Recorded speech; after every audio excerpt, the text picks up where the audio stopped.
Rebonjour, nous continuons notre série de résolution d'examen Routing and Switching et on va aborder la partie 1, partie 2.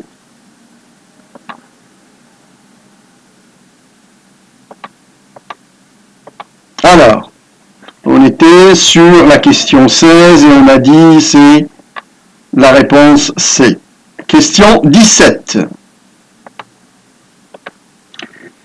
Quelle commande permet de vérifier le type d'encapsulation pour une liaison frame-relais? Alors, c'est Show Frame Relay Map. Donc, la réponse A. Question 18. Alors, il est devenu nécessaire de configurer une interface série existante pour ajouter un deuxième circuit virtuel, frame relais. Laquelle des procédures faut accomplir pour cette tâche? Choisir trois bonnes réponses. Alors, d'abord, il faut supprimer l'adresse IP physique, créer des interfaces virtuelles et affecter une adresse IP à chaque interface virtuelle.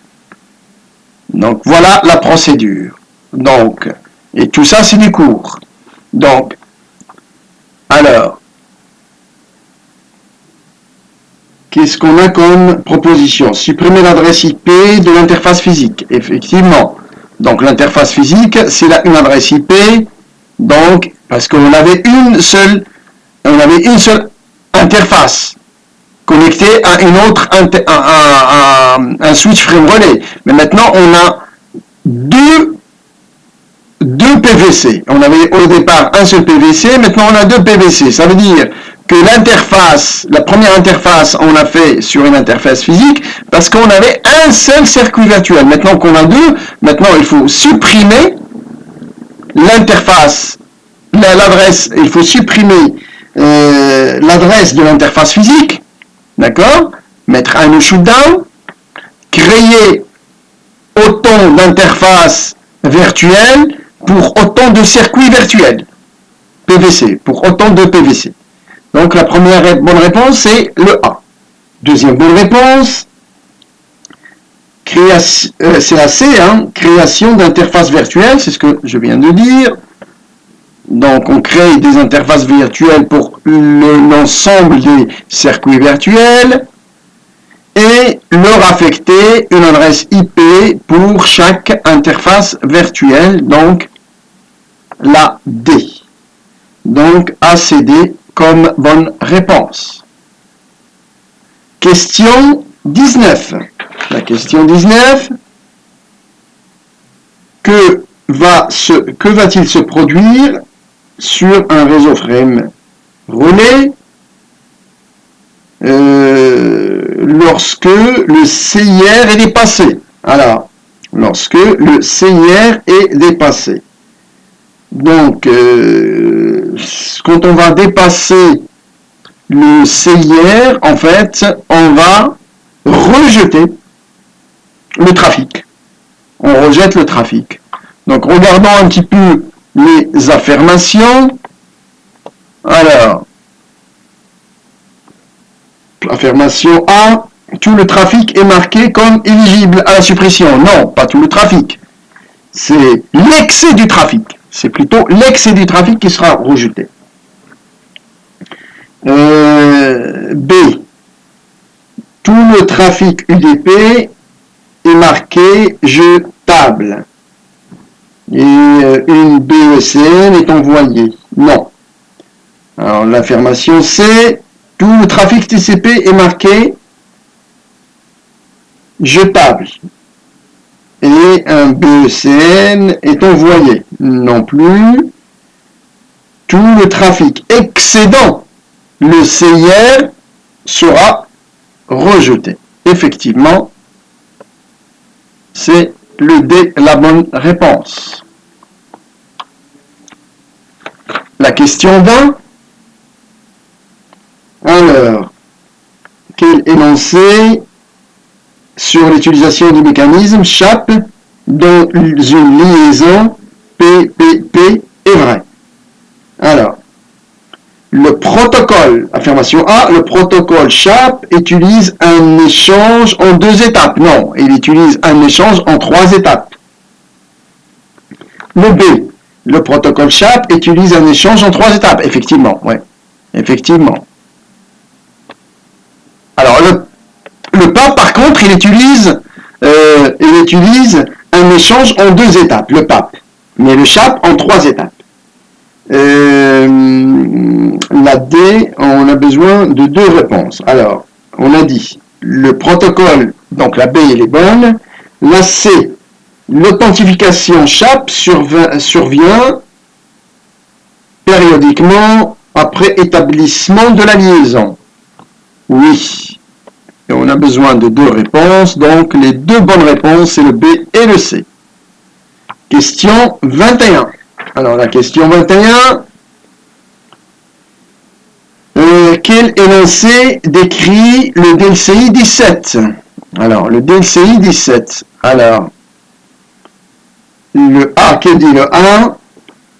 Le 17 est l'adresse de la couche numéro 2, utilisée par le routeur numéro 2, pour décrire le PVC permanent du routeur numéro 3. Effectivement, donc on a le DLCI 17 est une adresse, d'accord, est une adresse de routeur 2 pour décrire, d'accord, pour décrire le PVC, d'accord, le PVC du routeur 3.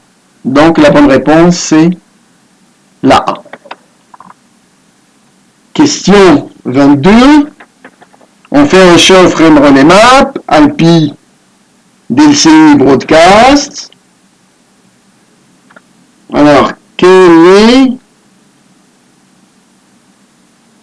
résultat obtenu à partir de là? D'accord.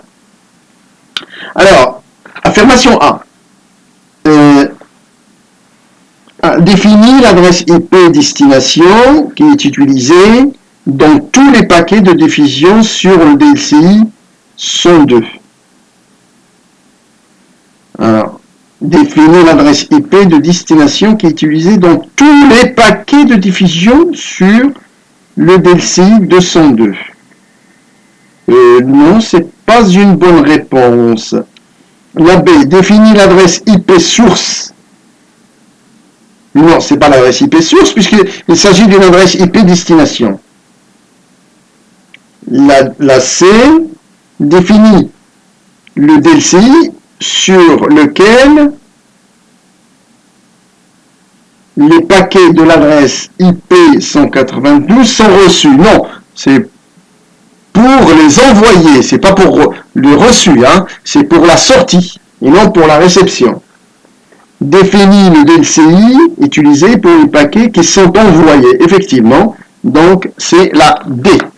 Bonne réponse, c'est la D.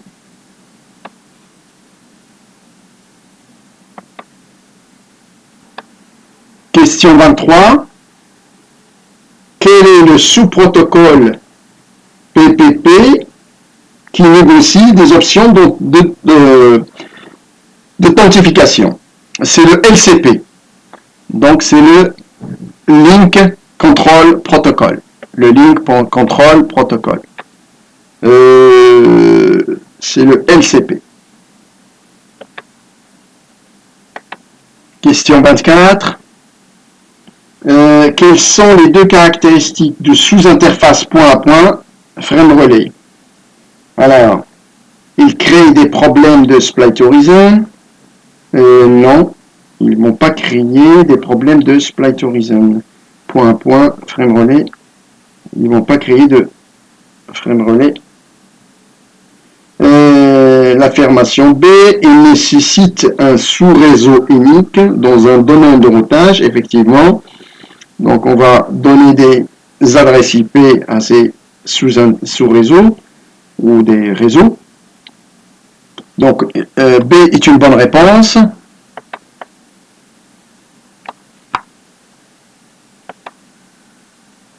le C, que dit le C? Elle émule des lignes louées, effectivement, grâce au PVC. Elles vont émuler des lignes louées grâce au PVC, effectivement. Donc, les deux bonnes réponses, c'est la B et la C. Alors, la question 25.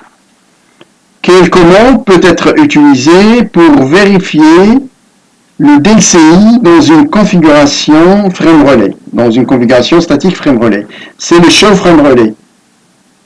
Show frame relay. Donc, show frame relay, map, donc c'est la B. Show frame relay, c'est la B. OK? Question 26. Quel est le but de l'inverse ARP? On l'a dit tout à l'heure. C'est faire correspondre un DLCI à une adresse IP. En fait, c'est comme c'est comme un IP route en quelque sorte, hein. Mais il va mapper entre l'adresse IP, d'accord, et le DLCI par lequel atteindre cette adresse IP. Donc, regardons un petit peu les affirmations. Donc, on a combien d'affirmations? A, B, C, D, E. D'accord. Donc, alors, l'affirmation A, pour marquer une adresse IP connue avec une adresse MAC, non, il n'y a pas d'adresse MAC. La B, c'est pour marquer la B, c'est pour marquer un speed connu avec une adresse MAC. Non, il n'y a pas d'adresse MAC. On ne parle pas d'adresse MAC au niveau du frame relay, ou au niveau de l'inverse ARP, puisque ce frame relay, il utilise l'inverse ARP. Pour mapper une adresse MAC non plus. Donc, à partir du moment où je trouve une adresse MAC, donc je jette pour mapper un DLCI connu pour une adresse IP. Tout à fait. Donc c'est la C. La bonne réponse est la... pardon. La bonne réponse, c'est plutôt... C'est pour mapper. Voilà, c'est pour mapper un DLCI avec une adresse. Et non, nous avons dit que lorsque je vois une adresse MAC, je jette.